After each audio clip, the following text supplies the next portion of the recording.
주시옵소서. 주님의 크신 사랑이 우리 입술을 통하여서 우리의 삶을 통하여 이 땅 가운데 전해질 수 있도록 증거되어 줄 수 있도록 함께하여 주시옵소서. 살아계신 아버지 하나님 감사합니다. 이 시간을 통하여 우리가 축복의 통로가 되게 하여 주시옵소서. 주님의 사랑을 땅 가운데 전하는 도구가 되게 하여 주시옵소서. 주님 앞에 나와 예배하면서 나의 신앙만이 바르게 서는 것을 구하는 것 넘어서서 우리의 삶이 변화됨으로 이 세상을 변화시킬 수 있는 놀라운 역사가 능력이 나타나게 해달라 구하는 이 예배가 될 수 있도록 함께하여 주시옵소서. 삶의 변화와 능력이 있길 소망합니다. 예수 이름으로 기도드립니다. 아멘. 우리 함께 너는 담장 너머로 뻗은 나무 함께 찬양하면서 이제 예배하는 서로를 축복하도록 하겠습니다.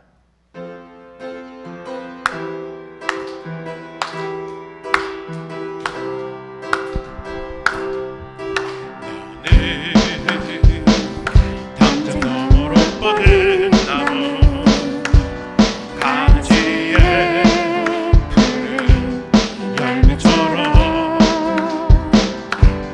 하나님의 귀한 축복이 삶에 가득히 넘쳐날 거야. 너는 어떤 시련이 와도 어떤 시련이 와도 내게 이겨낼 강한 발이 있어. 전능하신 하나님께서 너와 언제나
이어서 찬송가 257장 마음에 가득한 의심을 깨치고 함께 찬양하도록 하겠습니다.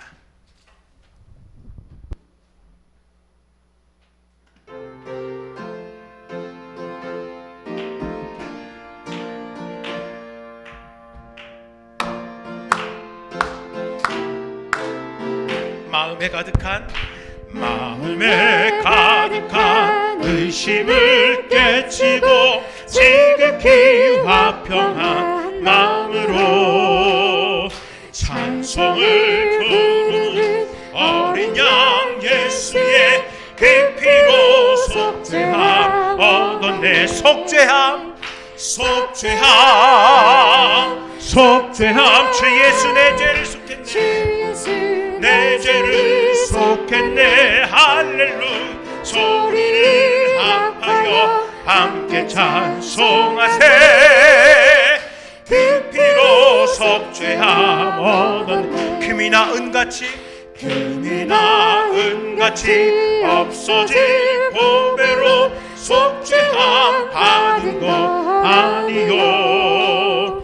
거룩한 하나님 어린 양 예수의 그 피로 속죄함 얻었네. 속죄함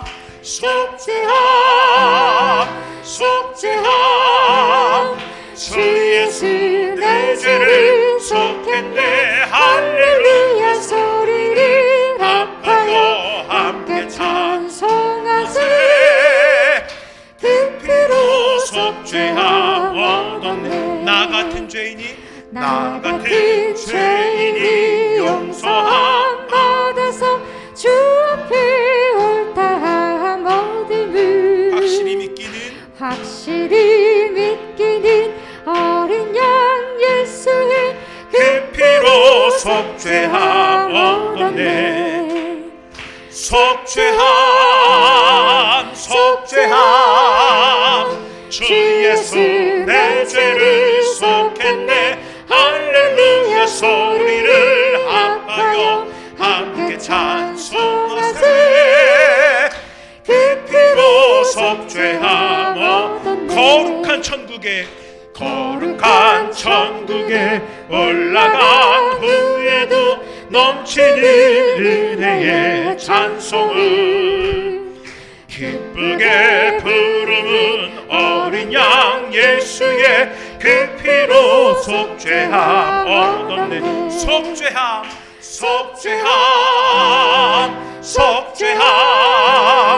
주 예수 내 죄를 속했네. 할렐루야. 소리를 합하여 함께 찬송하세. 그 피로 속죄함 얻었네. 아멘. 함께 기도하겠습니다. 아버지 하나님 감사합니다. 이 시간을 오후 예배로 힘써 모이게 하시니 감사합니다. 이 시간을 통하여 주님을 만나고 주님께 허락하신 그 말씀을 통하여 우리의 삶의 변화를 간절히 소망합니다. 주여 말씀을 통하여서 또 예배의 모든 순서들을 통하여서 주님의 뜻이 무엇인지 분별하게 하시고 어떻게 하는 것이 그 주님의 뜻 앞에 겸손히 순종하는 것인지 깨우치는 귀한 시간 되게 하여 주시옵소서. 아버지 하나님, 우리의 발걸음을 인도하신 분이 성령 하나님이심을 고백합니다. 이 예배 가운데에서 성령의 충만함을 허락하여 주셔서 우리로 깨우치고 또 우리로 깨닫는 것이 우리의 삶 속에서 또한 변화됨으로 나타날 수 있도록 함께하여 주시옵소서. 혹여라도 이 자리에 함께하지 못한 성도님들 어느 곳에 있든지 간에 그 자리 가운데서 주님과 함께하는 삶을 간절히 소망할 수 있도록 역사해 주시옵소서. 이 예배 가운데 함께하실 주님을 찬양하오며 예수 이름으로 기도드립니다. 아멘. 이 시간 함께 소리가 허락하신 말씀은 이사야서 17장 1절에서 18장 7절까지의 말씀입니다. 이사야서 17장 1절에서 18장 7절까지의 말씀입니다. 구약성경 987쪽쯤에 위치합니다.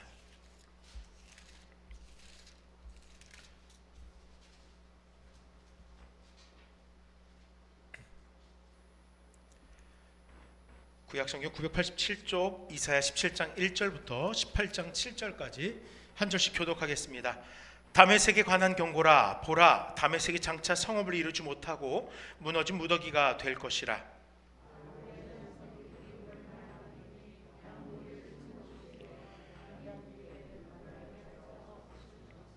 에브라임의 요새와 다메섹 나라와 아람의 남은 자가 멸절하여 이스라엘 자손의 영광같이 되리라. 만군의 여호와의 말씀이니라.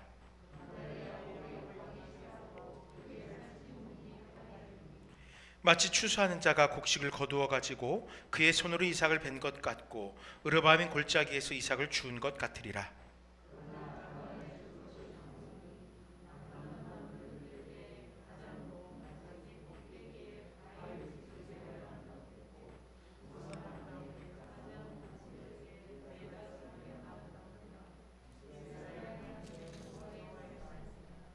그날에 사람이 자기를 지으신 이를 바라보겠으며 그의 눈이 이스라엘의 거룩하신 이를 뵙겠고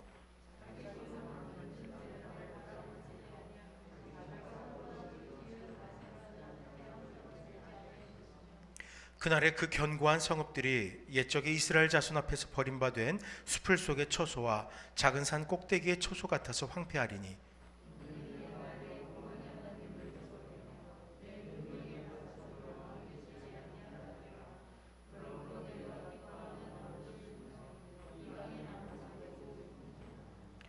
내가 심는 날에 울타리를 두르고 아침에 내 씨가 잘 발육하도록 하였으나 근심과 심한 슬픔의 날에 농작물이 없어지리라.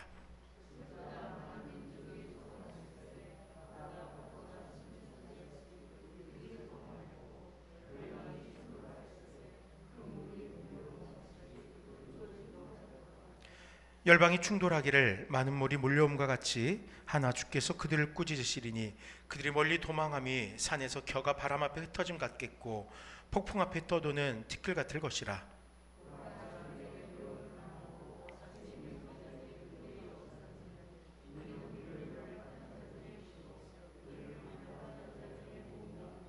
슬프다 구스의 강 건너편 날개치는 소리 난 땅이여.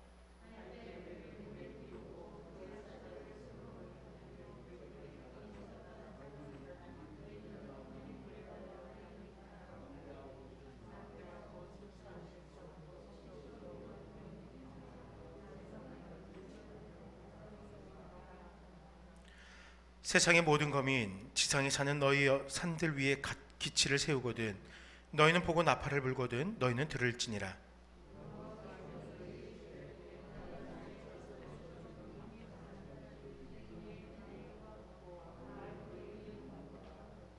추수하기 전에 꽃이 떨어지고 포도가 맺혀 익혀갈 때에 내가 낫으로 그 연한 가지를 베며 퍼진 가지를 찍어버려서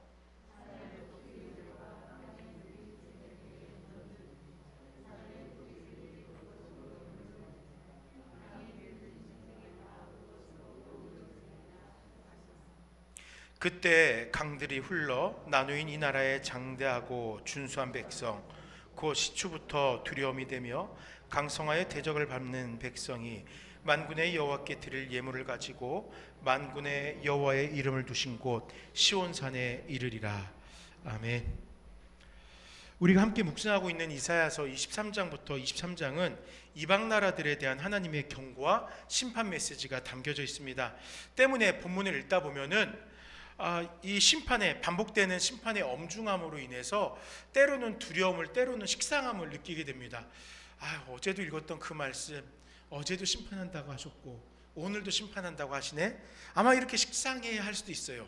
하지만 하나님으로부터 시작된 이방에 대한 경고와 심판은요 꼭 두려움의 대상도 식상함의 이야기도 아닙니다. 왜냐하면은 표면으로는 심판의 엄중함을 이야기하지만 그 안에는 중요한 것은 그 안에 있는 이스라엘의 회복과 또한 이방까지 다가서는 하나님의 구원 계획이 담겨 있기 때문에요. 다른 말로 말하면은 우리가 읽는 이 선지서의 말씀들은요 표면적으로 엄중함을 이야기하고 있지만 그 안에는 우리 믿는 자들의 신앙의 회복, 한결같이 주님을 바라며 살아가는 성숙한 신앙을 요청하면서 또 나아가서는 이방까지도 하나님의 구원은 임할 거야. 이 땅 가운데 버려진 자들을 향해서 나는 끊임없이 그들을 사랑할 거야 라는 그 하나님의 사랑이 담겨 있는 것입니다. 바로 이 회복과 구원의 계획이 남유다와 더 나아가 주변 이방 족속을 향하여 이사야라는 하나님의 사람의 입술을 통해서 선포되었던 것이에요. 가깝게 있는 남유다 백성들을 격려하지요. 하나님을 믿고 신뢰하라고 독려하는 것입니다. 그리고 더 나아가서는 남유다 백성뿐만 아니라 이방인에게도 돌아오라고 기회를 주고 있는 것이에요. 오늘 함께 묵상할 본문은요, 바로 이방을 향한 하나님의 엄중한 심판의 계획입니다. 이 심판을 통하여서 교만하고 불의한 주변 민족들을 다스리시는 거예요. 14장 15절에서 우리가 읽었듯이 그러나 너는 구덩이 맨 밑에 떨어짐을 당하리로다 하심과 같이 하나님의 그 심판 계획, 저 낮은 곳으로 떨어뜨려버린 심판 계획이 선포되고 있는 것입니다. 그러나 이 심판 계획이 우리를 무너뜨리는 것으로 끝나지 않습니다. 이러한 예언을 통하여서 하나님은 남유다의 백성들이 하나님만을 신뢰하길 원하셨어요. 앞으로 닥칠 환난 속에서 이방과 동맹을 맺는 어리석은 행동을 하지 않길 원했던 거예요. 또한 예언이 곧 남유다의 회복에 초점을 맞추고 있다라는 사실을 계속해서 상기시키면서 남유다의 지도자들이 당장 두려워 이방에 굴복하지 않고 더 나아가 교만하고 범죄한 이방이 결국에는 하나님 앞에 엎드릴 것이야 라는 사실을 깨닫길 원하셨던 거예요. 하나님은 이렇게 지금도 우리에게 동일한 마음으로 함께하고 있습니다. 세상에 굴복하는 자들이 아니라 세상을 변화시킬 하나님의 백성이 되길 소망하는 것이에요. 지금 나눔교회 성도들이 세상에서 구별되고 또 세상에서 우리만의 영적인 능력을 드러내어서 세상에서 승리한 성도가 되기를 원하시는 것입니다. 함께 본문을 묵상하면서 우리를 회방하는 이 세상 속에서 결국에 승리하게 하실 하나님을 신뢰하는 우리 모두가 되기를 함께 소망합시다. 1절에서 11절까지의 말씀을 먼저 좀 살펴보려고 합니다. 1절에서 11절의 말씀은 다메섹을 중심으로 이야기하고 있습니다. 다메섹에 임할 그 심판으로 풍요를 상실하게 될 것이다 라는 거예요. 제가 오전에 예배를 인도하고 말씀을 전하면서 하나 실수를 했어요. 블레셋을 아람과 같이 이렇게 이야기를 했어요. 블레셋, 제가 이제 순간적으로 혼돈을 일으켜서 가드와 같은 족속들, 이 족속들이 블레셋에 속한 족속들이거든요.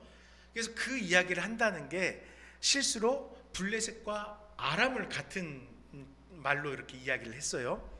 지금 다시 정정을 할게요. 블레셋은 이스라엘의 좌편에 있었던, 서쪽에 있었던 해안 지방에 있었던 민족입니다. 해안 민족이에요. 그들은 아람과 상관이 없어요. 다만 오늘 본문에서 읽은 다메섹은 아람과 상관이 있어요. 왜냐하면 다메섹은요, 아람의 한 도시거든요. 다메섹은 아람의 수도였어요. 당시에 메소포타미아와 애굽을 연결하는 중요한 도시였습니다. 메소포타미아가 이쪽 중동 지역에 있고 애굽이 그보다 좀 아래쪽에 있잖아요. 그 사이에 이제 이스라엘이 자리하고 있죠. 이스라엘이 자리하고 있는데 애굽을 지나서 이스라엘 지나서 다메섹을 지나서 이렇게 그들은 그 안쪽에 소아시아 지역으로 갈 수 있는 거예요. 이것으로만 끝나지 않고 이 다메섹은요, 그 당시에 매우 강성했던 도시였습니다. 나라의 수도이니까 아무래도 경제적으로나 정치적으로 군사적으로 발달돼 있을 거예요. 쉽게 넘볼 수 없는 도시입니다. 그런데요, 오늘 본문은 이러한 다메섹이 무너진 무더기가 된대요. 무너져버린 무더기, 즉 폐허가 된다는 것입니다. 중동 지역의 역사의 중심으로 자리했던 이 다메섹이 강성함을 자랑했던 이 도시가 주변 나라들에게 버림을 받고 인적이 끊기고 고작 짐승떼가 머무는 풀무지가 된다는 것이에요. 왜 번성하였던 다메섹이 또 번성하였던 아람이 이렇게 속절없이 역사 속에서 사라지는 것일까요? 저는 그 이유를 이렇게 표현하고 싶어요. 단추를 잘못 끼웠기 때문이에요. 단추를. 그들은요, 북이스라엘과 연합했어요. 북이스라엘과 연합이라는 잘못된 단추를 끼웠기 때문에 이 민족은 역사 속에 사라지게 된 것입니다. 그럼 왜 이들이 북이스라엘과 함께 하려고 했던 것이 잘못된 것이냐? 이들의 목적은 이거였습니다. 아수르를 대항하려고 한 거예요. 아수르에게서는 아무래도 힘이 딸려요.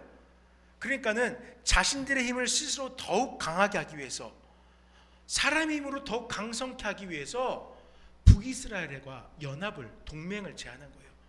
북이스라엘도 아람이 필요했어요. 아수르를 상대할 만한 힘이 안 되거든요. 그러니까 북이스라엘과 아람이 함께 힘을 막 합친다면은 아수르를 상대하여 이길 수 있어 라는 그 확신을 가졌던 거예요, 그들 스스로는. 그래서 그들은요, 안타깝게도 인류의, 우주의 통치자이신 하나님을 찾지 않고 그 모아진 힘으로 아수르를 대적하며 또한 남유다를 대적한 것입니다. 이 때문에 지금 아람은 만군의 여호와의 명령으로 이 땅 가운데 지워지게 된 것이에요.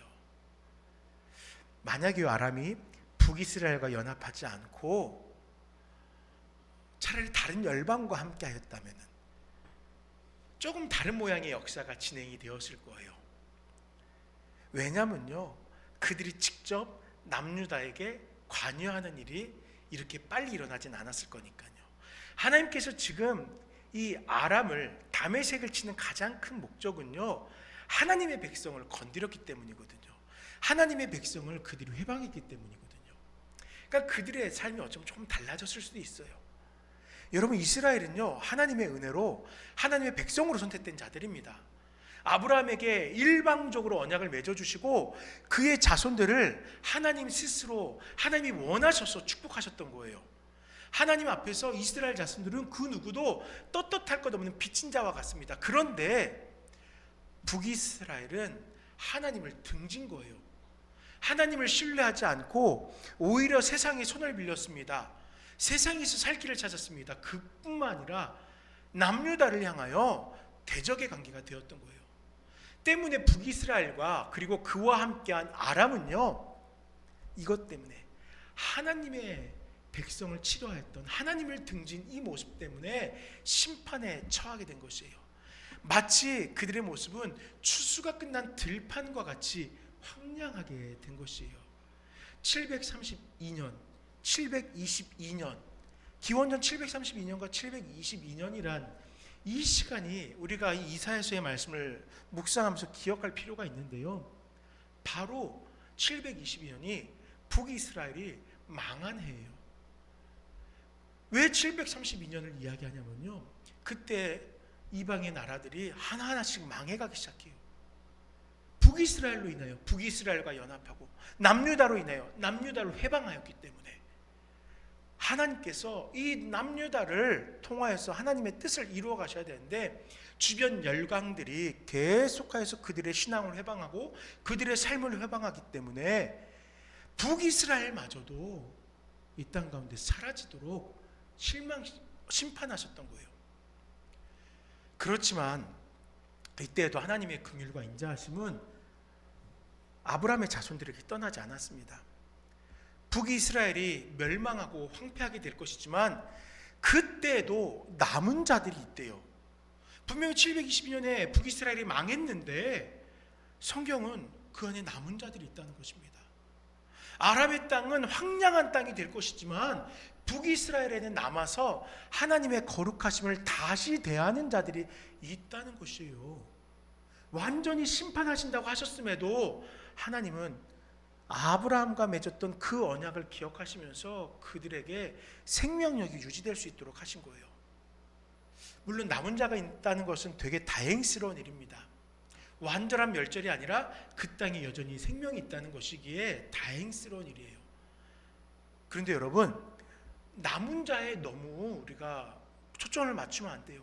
하나님이 아무리 분노하셔도 하나님께 택하신 우리들은 남겨주실 거야. 그게 하나님의 은혜야. 이것만을 생각하면 안 돼요. 그건 하나님의 은혜인 거예요. 우리는요, 하나님의 은혜를 기억하기 전에 하나님의 심판을 먼저 바라보아야 됩니다. 우리가 기억할 것은 하나님의 심판이라는 것이에요. 하나님의 은혜가 있어서 몇몇에서 남은 자가 있겠지만 남은 자 이전의 심판을 우리들은 바라보아야 돼요. 이 남은 자들은요, 심판 후에 남은 자예요. 그 심판의 모든 질고를 견디고 남은 자 몇이 남아서 하나님께서 이렇게 진노하실 수 있는 분이다라는 사실을 증거하는 자들이에요. 하나님께서 이렇게 하나님을 등진 자들을 심판하신다라는 사실을 증거하기 위해서 남은 자들이에요. 하나님의 은혜로 떵떵대며 살아가려고 그들을 남겨두신 것이 아니라는 거예요. 심판 속에서도 회복의 씨앗으로 이 세상이 다시 회복될 수 있도록 하나님을 바르게 알게 하기 위해서 그 도구로 남겨두신 거지 그들의 공로로 남겨진 것이 아니라는 것입니다. 은혜로 감격하지만 그 은혜와 더불어서 하나님이 얼마나 두려운 분이신지를 기억할 수 있어야 되는 거예요. 그래서 7절 말씀에 그날에 사람이 자기를 지으신 이를 바라보겠으며 그의 눈이 이스라엘의 거룩하신 이를 뵙겠고 라고 말씀합니다. 심판의 날을 이야기하는 거예요.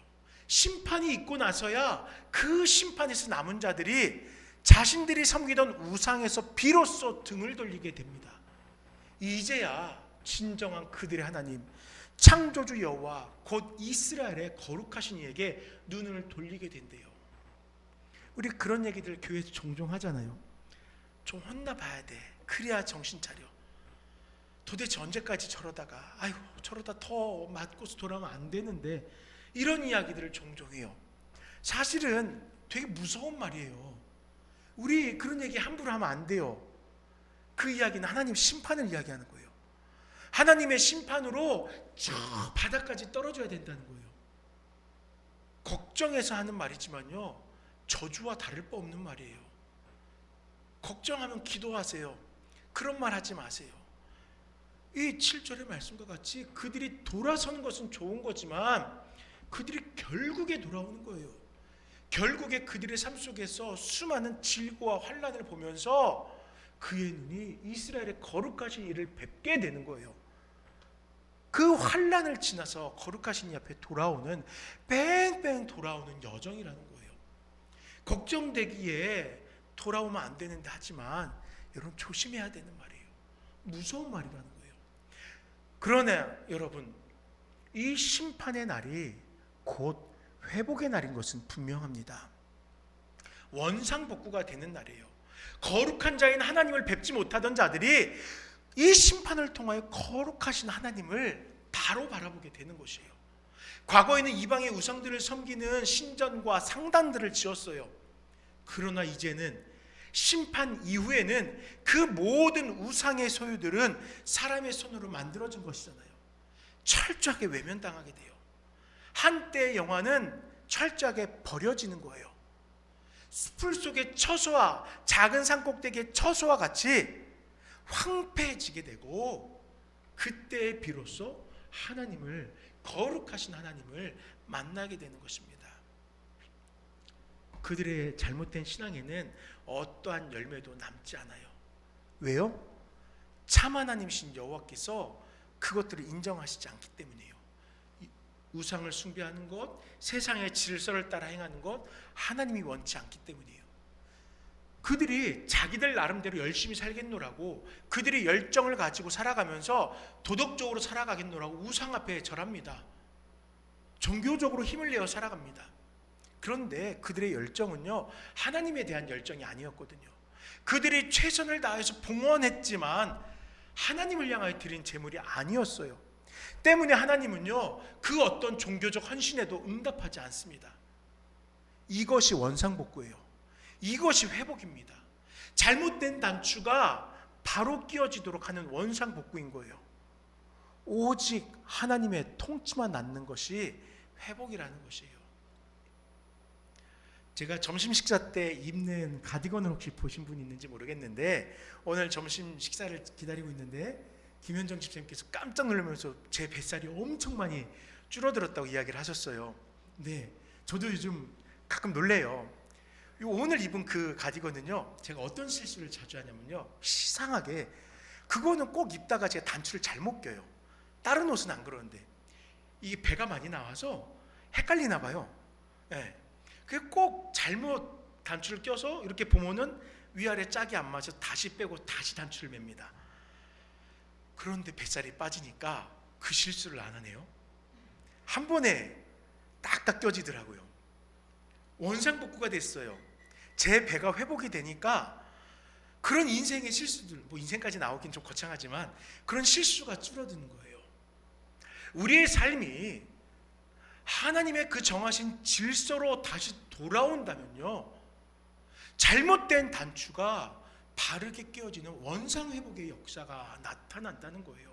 내 인생에 고단함이 있었던 것이 다시 회복되어져 생명이 그 자리에 있다는 것이에요. 북이스라엘이 비참한 상황과 환경에 처한 이유는 분명합니다. 결국 군사력, 경제적, 정치력 때문이 아니었어요. 구원의 하나님을 믿고 하나님의 말씀을 의지하지 않고 도리어 이방의 신이 그들의 땅에 그들의 마음이 심기였기 때문이에요. 노예의 신분이었던 그들에게 출애굽을 통해서 자유를 허락하시고 머무를 곳이 없어 떠돌던 그들에게 기업이 허락된 것은 오직 하나님의 은혜였습니다. 이토록 큰 은혜를 경험했음에도 세속의 열매를 향한 탐심으로 인해 그들에게 하나님은 점차 잊혀져 갔고 제 생각대로 제 마음대로 이방의 신들을 분별 없이 받아들였어요. 그들과 벗하려고 했어요. 그들과 손잡았어요. 그러나 이제 회복하십니다. 원상복구하여 하나님의 질서를 바로 세우시는 거예요. 본문은요, 그것을 다메섹에 관한 경고라는 선언으로 시작하는 겁니다. 그러나 하나님의 경고가 가지는 범위는요, 비단 다메섹으로 제한되지 않습니다. 모든 민족과 역사를 감찰하시고 자신의 질서로 세계를 다스리시는 하나님의 그 세상 속에서, 하나님의 세상 속에서 세상이 무질서하기에 그들 중 가장 무질서한 자들을 표본으로 삼아 경고하시고 돌아설 것을 명령하신 거예요. 하나님을 등진 북이스라엘을 또 심판의 표본으로 삼은 이 아람을 택하셔서 이 세상의 질서를 원상복구하기 위해서 다메섹에 관한 경고라면서 명하셨던 것입니다. 자신들의 마음대로 살아가다가 돌아서려고 하니 여러모로 힘이 들어요. 하지만 돌아서야 합니다. 안타깝게도 다메섹은 하나님의 경고를 외면합니다. 원상복구 명령을 거부했어요. 결국 아람 왕국은 이 예언이 있고 얼마 후에 기원전 732년에 아수르에 패망하게 됩니다. 아수르를 대항하기 위해서 북이스라엘과 손잡았었지만 결국 자신들의 심판의 분량을 차곡차곡 하나님 앞에 쌓았기 때문에 또 다른 심판의 대상자인 아수르를 통하여서 패망하게 돼요. 이스라엘 역시 마찬가지예요. 그들 역시도 722년에 패망합니다. 여호와의 원상복구 계획을 거부함으로써 그들은 패망하게 된 것이에요. 이 세상을 살아가면서 무엇을 의지해야 되겠습니까? 누구를 의지해야 되겠습니까? 인간을 지으신 하나님입니까? 인간이 만든 신입니까? 8절에 언급된 아세라와 태양신은 인간이 만든 신이에요. 즉 우상입니다. 오늘날 우리에게 아세라와 태양상은 무엇이에요? 밤낮으로 우리가 많이 보고 접하는 것들, 텔레비전과 영화와 광고 등에 나타나는 세상의 질서에 이미 완전히 지배받으면서 그것들을 신뢰하진 않았습니까? 세상의 질서를 기준으로 살아가고 있진 않아요? 바라기는요, 우리들은 북이스라엘이 하나님을 잊고 외면하고 다메섹과 연합한 것과 같은 그런 우둔함을 버려야 돼요. 참된 질서가 되시는 하나님과 함께하는 우리 모두가 돼야 된다는 거예요. 세상이 아니라 오직 하나님만을 붙드는 나눔교회 성도님들 되시길 간절히 축원합니다. 이제 12절과 14절의 말씀을 살펴보면요, 하나님께서 이 열방을 책망하시는 모습이 또한 담겨져 있습니다. 이제 예언자에 대해서 잠깐 이야기할게요. 요즘 심심치 않게 이야기하는 단어, 사용된 단어 중에 감정노동자라는 단어가 있어요. 네, 전화 상담원이라든지 또는 이렇게 사람들을 많이 대하는 일을 하시는 분들을 감정노동자라고 얘기합니다. 종종 우리들이 참 나이스하게 이렇게 살아가지만 유독 텔레마케터, 전화로 이렇게 응대하시는 분들 앞에서는 얼굴이 보이지 않기 때문에 우리 감정을 조금 더 쉽게 드러내는 것 같아요. 그러잖아요. 누군가의 소중한 딸입니다 라고 방송에 나오면서 잘 나이스하게 이렇게 서로 응대해 달라고 하는데, 전화 통화를 하고 내 뜻대로 되지 않으면 언성이 올라가고 합니다. 참 안쓰러워요. 안쓰러워요. 그런 일을 하시는 성도님들을 이렇게 몇 번 본 적이 있는데 너무너무 힘들어 하시더라고요. 제가 아는 목사님 사모님이 의료보험공단에서 그런 일을 하셨어요. 와, 이 의료보험공단이라는 게 돈이 중요한 거잖아요. 돈이 왔다 갔다 하고 그렇게 욕들을 많이 하신대요. 내가 뜻하는 대로 돈을 못 받았다고, 내가 혜택이 안 된다고 그렇게 욕을 하신대요. 그분이 그 힘들어하시는 모습을 이야기하시면서 진짜 저희 목구멍에 포도청만 아니면 때려치고 싶다고 그런 이야기를 하는 걸 종종 들었습니다. 감정노동자의 어려운 것 같습니다. 근데 여러분, 예언자도 감정노동자인 거 아세요? 하나님의 진노를 바라보면서 그로 인하여 패망의 불보듯 뻔한 세상을 바라봅니다. 그리고 그 예언을 전할 때 그 예언을 들은 자들이 네가 뭔데 우리에게 이런 말을 하는 것이야, 핏대를 세우고 쌍심지를 키고 달려들잖아요. 그러니까 요나도 그게 두려워서 도망가려고 한 거잖아요. 또 한편으로 한 나라의 패망을 바라보고 있는 그 모습이 얼마나 아프겠어요. 잘못된 길을 아는데 돌아서지 않아서 망하고 있는 모습을 보면은 그 선지자의 마음은 얼마나 찢어지겠습니까? 너무너무 고생스럽죠. 끔찍한 최후를 먼저 알기에 이 선지자들은 그 입술에서 슬픕니다, 슬픕니다 이야기하는 거예요. 오늘 본문에도요, 감정노동자 된 이사야가 이렇게 이야기합니다. 12절에 슬프다 많은 민족이 소동하였을 때라고 이야기합니다. 비통한 거예요. 탄식이에요.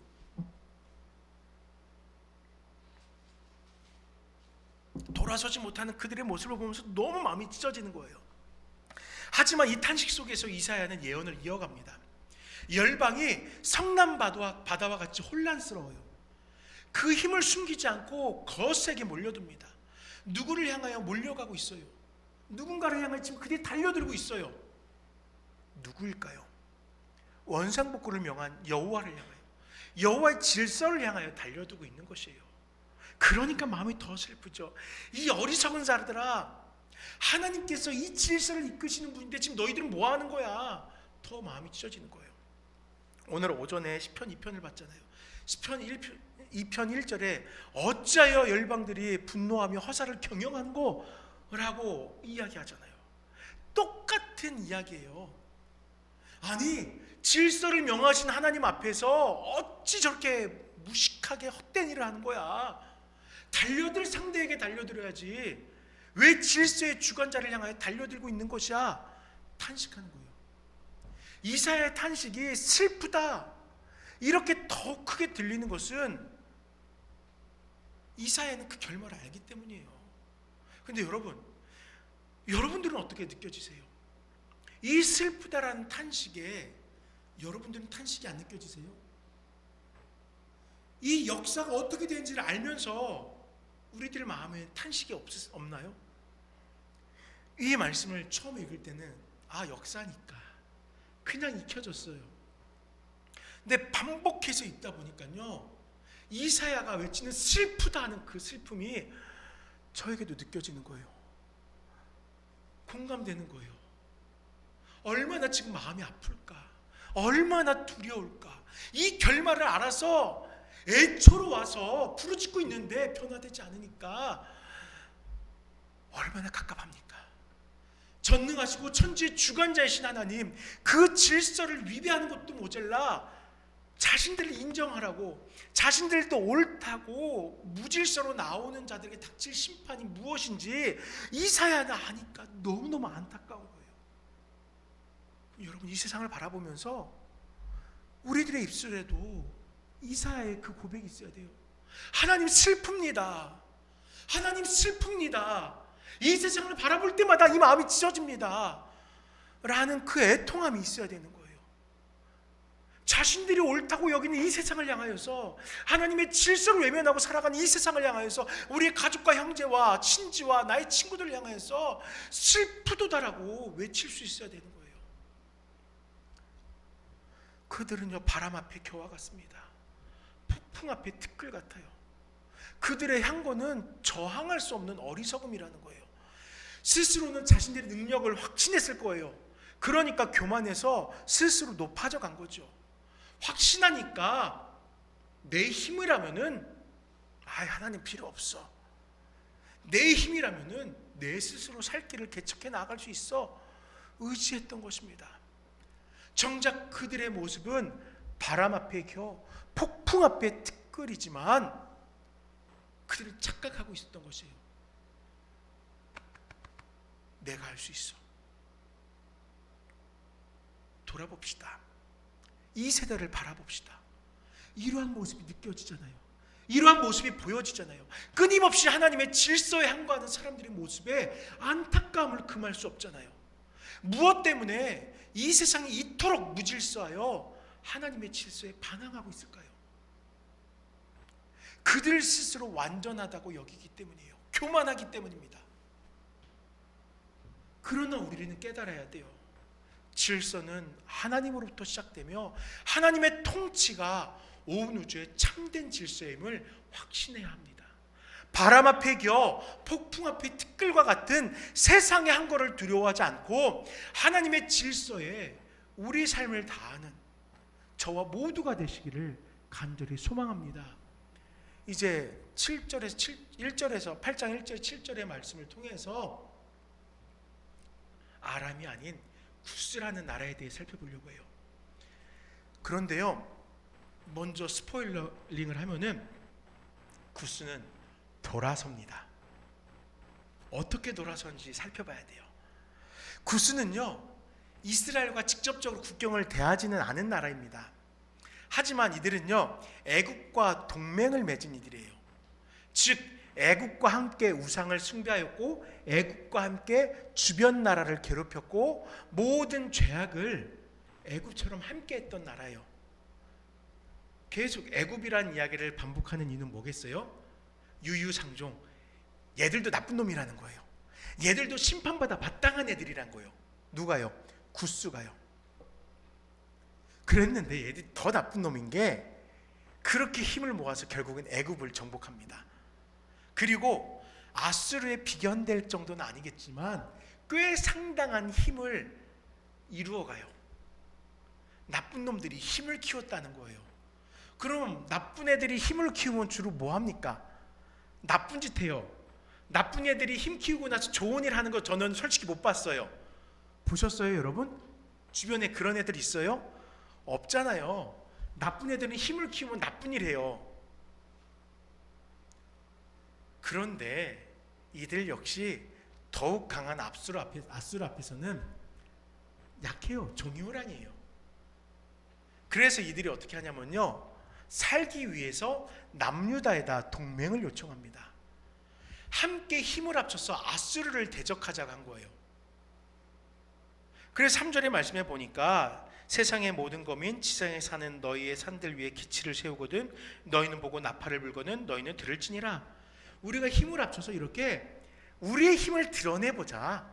우리 둘이 힘을 합치면은 우리 할 수 있을 거야 라면서 그들에게 동맹을, 남유다에게 동맹을 요청했던 것입니다. 하나님은 원하지 않죠. 질서의 주관자 되신 하나님께서 원하지 않아요.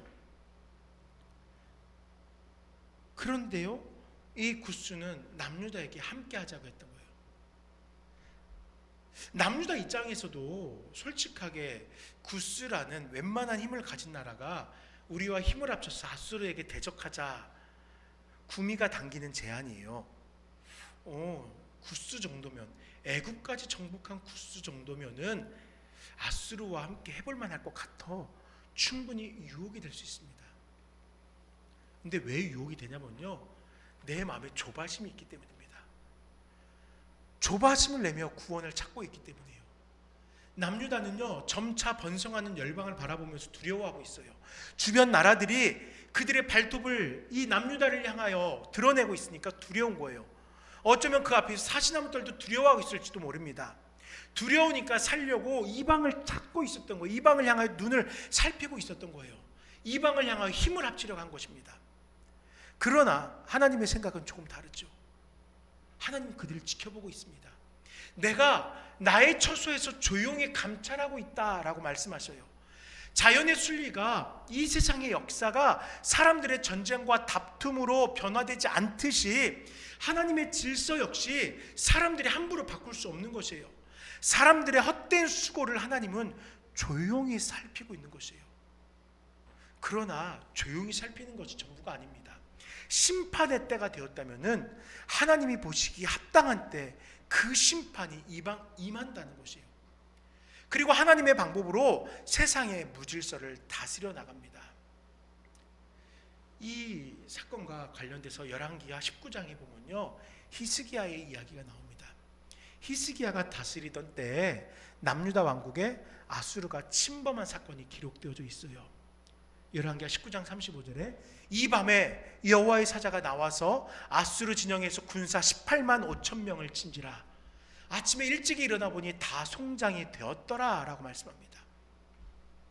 분명히 두려워 떨던 남유다와 히스기야 왕이었는데, 아수르의 침범이 두려웠는데 그 결론은 무엇이냐면요, 18만 5천의 아수르 군대가 무너져 내렸다는 거예요.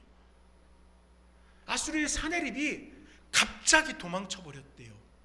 이거 역사책에도 나와 있는 거예요. 세계사에 우리 학생들 보면 나와 있어요. 아수르의 군사들은요, 벼랑 앞에 겨 폭풍 앞에 티끌같이 소멸되었다는 거예요. 온 우주의 질서를 주관하시는 하나님께서 스스로 질서를 지키기 위해서 하룻밤 사이에 아수르 군대 18만 5천 명을 쳐버리신 거예요. 셀 수 없이 많던 군대들이 모두 송장이 되었고 수많은 시체들이 널브러지게 되었던 것입니다. 독수리들과 들짐승들이 여름과 겨울을 지내기에 충분할 만큼 그 송장들이 넘쳐나게 되었다는 거예요. 6절의 말씀이 그 사건의 예언인 것이에요. 이 모든 것은 하나님의 계획 속에서 이루어지고 있습니다. 사람의 힘으로는 패배할 수밖에 없지만, 패배할 수밖에 없는, 이겨낼 수 없는 전투였지만 하나님이 일하시기 시작하니까 원수들은 하룻밤 사이에 모두 진멸당했고, 이 소식을 남유다의 모든 백성들은 직접 보고 들을 수 있었던 것이에요. 강성하던 아수르가 패전하였다는 소식은 이제 사절단을 보냈던 나라 구스 역시 듣게 됩니다. 우리가 힘을 합쳐서 아수르를 대항해보자 했던 구스였잖아요. 그런데 그들이 힘을 합치기 전에 남유다에게 하나님께서는 합하지 말라고 하거든요. 이방 합하지 말라고 하거든요. 그리고 하나님께서 보여주신 거예요. 어떤 역사가 일어날지 보여주신 거예요. 하나님께서 이방과 함께하지 않은, 이방에게 손을 뻗지 않은 이 나라를 통해서 일하셨던 것이에요. 우리 7절 말씀을 함께 읽어보겠습니다. 7절입니다. 그때 강들이 흘러 나누인 나라의 장대하고 준수한 백성 곧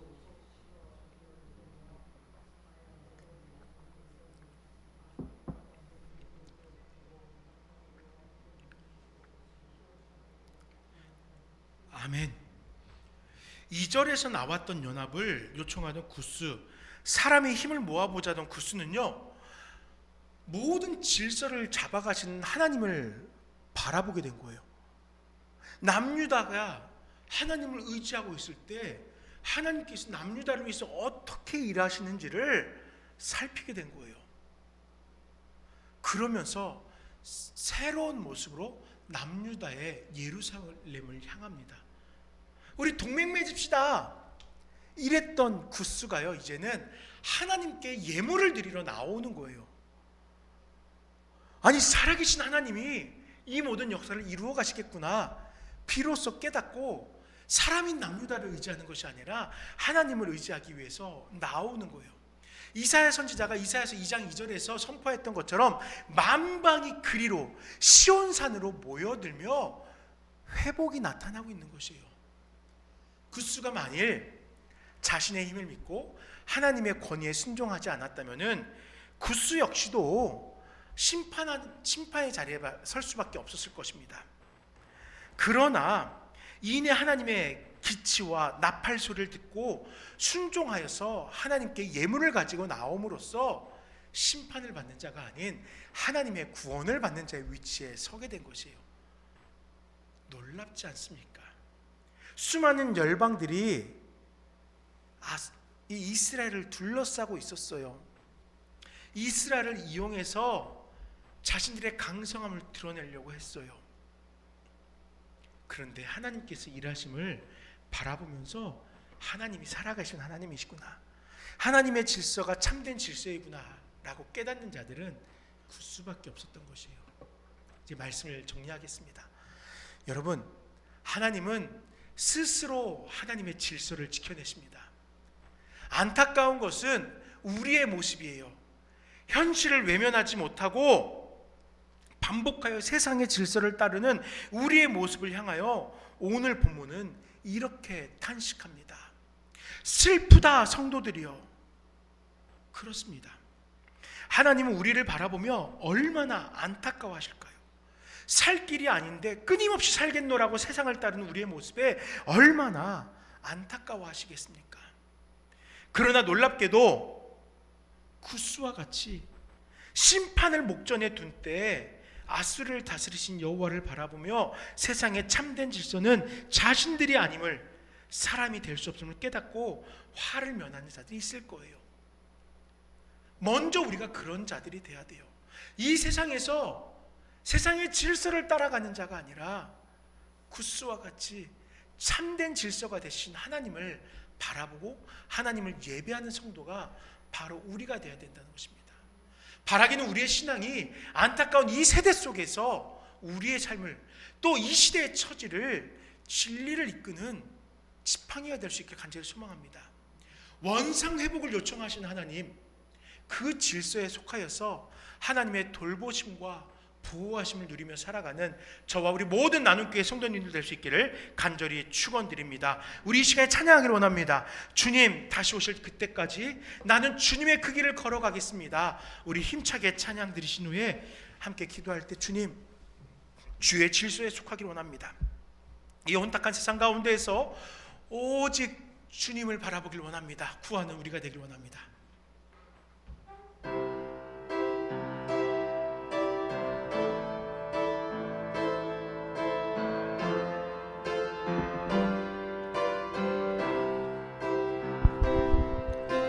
주님 다시 오실 때까지 나는 이 길을 가리라.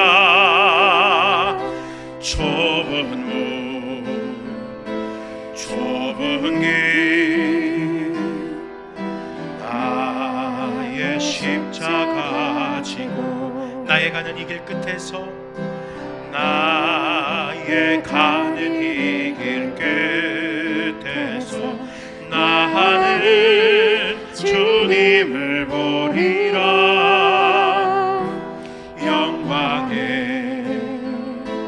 내 주님 나를 맞아주시리. 주님 다시 오실 때까지, 주님 다시 오실 때까지 나는 일어나 달려가리라. 나는 일어나 달려가리라. 주의 영광 온 땅 덮을 때 나는 일어나 노래하리. 내 사모하는 주님 온 세상 구주시라. 내 사모하는 주님 영광의 왕이시라. 주님 다시 오실 때까지 주님 다시 오실 때까지 나는 일어나 달려가리라. 주의 영광 온 땅 덮을 때 나는 일어나 노래하리. 내 사모하는 주님 온 세상 구주시라. 내 사모하는 주님 영광의 왕이 내 사모하는 주님 내 사모하는 주님 온 세상 구주시라. 내 사모하는 주님 영광의 왕이시라. 우리 이 시간 함께 기도할 때 주께서 우리의 질서가 되기를 원합니다. 주께서 우리의 통치자 되시기를 원합니다. 세상에 기대는 것이 아니라 오직 하나님을 바라며 살아가는 우리의 신앙 되게 하옵소서. 주여 한번 외치며 기도하도록 하겠습니다. 주여, 살아계신 아버지 하나님 감사합니다. 아버지 이 시간을 통하여 주께서 우리의 진정한 왕 되심을 고백할 수 있게 하시니 감사합니다. 아버지 하나님 세상의 헛된 것들이 우리에게 질서가 되려고 합니다. 우리를 유혹하려고 합니다. 이 세상을 의지하는 것이 아니라 이 세상의 유익을 탐하는 것이 아니라 오직 주께서 지금도 우리 인생을 위하여 일하고 계심을 확신하며 주께서 다스려 주심을 바라보는 우리 모두가 될 수 있도록 역사해 주시옵소서. 아버지 하나님 주님만을 바라보며 살아가게 하시옵소서. 주님께서 다시 이 땅에 오신다고 역사 말씀하셨사오니 주님 오신 그날까지 나의 구원자 되신 주님만을 바라보면서 주께서 명하신 바를 우리 삶 속에서 이루어 나가는 믿음의 백성도 성도가 되게 하여 주시옵소서. 오늘도 성화를 간절히 소망하게 하시고 이 세상에 휩쓸려 살아가는 자들이 아니라 주의 말씀으로 인하여 변화되어지고 깨우치며 조금씩 성화되어져간 성도가 될 수 있도록 함께하여 주시옵소서. 주님 우리의 삶을 다스려 주시옵소서. 오직 주님만을 사랑한다고 오직 주님의 질서만이 내 인생의 질서가 되신다고 고백하며 살아가는 우리 모든 나눔께 성도들이 될 수 있도록 함께하여 주시옵소서. 아버지 하나님 감사합니다. 주님은 우리의 사모하는 주님이시며 온 세상의 구주십니다. 주님 우리의 마음을 다하여 사모하는 주님이시며 영광의 왕이십니다. 세상의 질서에 기대는 것이 아니라 하나님의 질서를 통하여 이 땅 가운데 성도로 살아가게 하여 주시옵소서. 감사하며 예수 이름으로 기도드립니다. 아멘. 교회 소식 전하겠습니다. 남전도의 설립예배 및 헌신예배가 2월 셋째 주에 하나님에 벌려드립니다. 그리고 그날 오후 예배 후에는 운영위원회로 함께 모이도록 하겠습니다. 2023년도 장학금 수여식은 2월 26일 날 주일 예배 시에 오전 예배 시에 진행되겠습니다. 세례와 입교 신청을 받습니다. 2월 마지막 주까지 신청해 주시고 3월부터는 함께 교육을 통하여서 세례가 우리에게 어떤 신앙적인 유익을 위함인가 살펴보는 시간 갖도록 하겠습니다. 중요한 것은 아니지만 기억하면 좋을 것이 2월 22일 수요일을 제의 수요일이라고 합니다. 사순절의 절기가 시작되는 날이에요. 예수님께서 이제 공생의 가운데에서 한 걸음 한 걸음 구속서의 그 정점을 향해 나아가는 그 일들을 기념하는 절기 사순절이 시작되는 날이 바로 2월 22일 수요일입니다. 그리고 우리는 2월 26일 날 주일을 사순절 첫 번째 주일로 예배하게 될 것이에요. 이 기간 동안 많이 우리가 절제하자라고 이야기합니다. 좀 조심하며 살아가자, 회개하며 살아가자라고 이야기합니다. 우리들도 좀 그랬으면 좋겠어요. 이 기간 동안 즐거움을 추구했던 내 삶을 조금은 절제해 보시고, 또 나만을 위하여 흥청망청 살아왔던 시간들이 있다면은 하나님이 다스리는 이 세상의 질서가, 이 자연 만물들이 또 하나님 앞에서 그 가치를 잘 보존할 수 있도록 무엇인가를 결단해 보았으면 좋겠어요.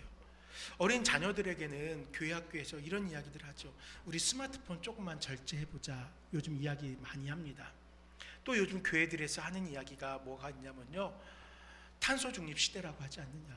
하나님께서 창조하신 이 질서가, 이 우주가 너무 훼손되고 있다.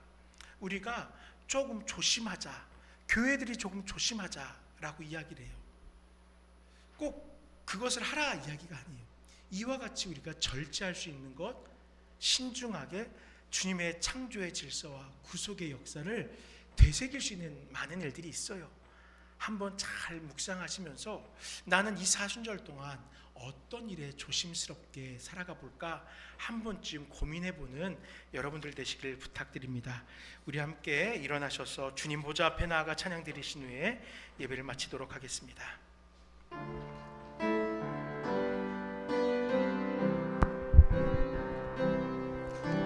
주님 보좌 앞에 나아가 참된 안식과 기쁨 나 누리겠네. 주의 얼굴 구할 때 신실하신 주님 찬양해. 신실하신 하나님, 신실하신 주, 나의 주 하나님은 신실하신 주님. 기도 들으시는 하나님, 기도 들으시는 하나님, 폭풍 속에 내 등불 내 노래시라. 주의 날개 아래서 내 맘 쉬리니. 신실하신 주님 찬양해. 신실하신 하나님, 신실하신 주, 나의 주 하나님은 신실하신 주님. 평화 내려주신 하나님, 평화 내려주신 하나님, 나로 고통받는 자를 위로하게 하소서. 나의 평생에 주의 사랑을 전하리. 신실하신 주님 찬양해. 신실하신 하나님, 신실하신 주, 나의 주 하나님은 신실하신 주. 신실하신 하나님, 신실하신 하나님, 신실하신 주, 나의 주 하나님은 신실하신 주님. 아버지 하나님 감사합니다. 이 시간 예배를 통하여서 우리의 심령 속에서 신실하신 나의 주를 고백하게 하시니 감사합니다. 언제나 먼저 우리의 인생 가운데 함께 해주시고, 언제나 믿을 만한 분으로, 언제나 우리를 위하여서 일하여 주신 하나님을 신실하시다고 고백하게 하시니 감사합니다. 신실하신 하나님을 바라보며 세상을 떠나서 오직 하나님의 질서 가운데 살아나가는 모든 나눔교회 성도님들 될 수 있도록 함께하여 주시옵소서. 아버지 하나님, 세상에 많은 유혹이 있지만 그 유혹들 가운데서, 핍박들 가운데서 신실하신 하나님을 매일매일 경험하며 고백하며 살아가도록 함께하여 주시옵소서. 아버지 하나님, 이 시간에 여러 모양으로 형편으로 인하여서 주님의 전에 나오지 못한 성도님들이 있습니다. 육신의 강건함을 허락하여 주시고 회복을 명하여 주셔서 병상을 박차고 일어나며 강건함으로 주님의 자리에 함께 예배할 수 있도록 도와주시옵소서. 태중의 아이를 위하여 기도하며 또 주님께 허락하실 은혜를 소망하며 하나하나의 꿈꾸는 것들을 기도하는 성도님들이 있습니다. 마음에 품은 그 모든 기도의 제목들이 응답되어지는 역사를 신실하신 하나님 앞에서 경험할 수 있도록 도와주시옵소서. 그리하여서 살아계신 하나님 앞에서 이 모든 역사가, 우리의 모든 삶이 하나님의 것입니다 라고 고백하게 하시고 세상을 향하여 증거하게 하여 주시옵소서. 우리 세상으로 돌아갑니다. 이 세상 속에서 지치지 않도록 성령 하나님 우리 가운데 힘과 능력을 공급하여 주시옵소서. 성령의 충만함을 매일매일 간구하며 아침 일찍부터 저녁 늦은 시간까지 주와 더불어 동행하는 우리 모든 나눔교회 성도님들 되도록 함께하여 주시고 축복 허락하여 주시옵소서. 모든 것이 주님의 은혜입니다. 예수 이름으로 간절히 기도드립니다. 아멘. 주 예수 그리스도의 은혜와 하나님의 사랑과 성령의 교통하심이 주님 앞에 나와 신실하신 주님을 고백하며 하나님의 질서 가운데 속하여 구속하신 주님께서 명하신 삶을 살아가길 원하는 사랑하는 하나님께 모든 성도들의 삶 속에 영원토록 함께 있을지어다. 아멘.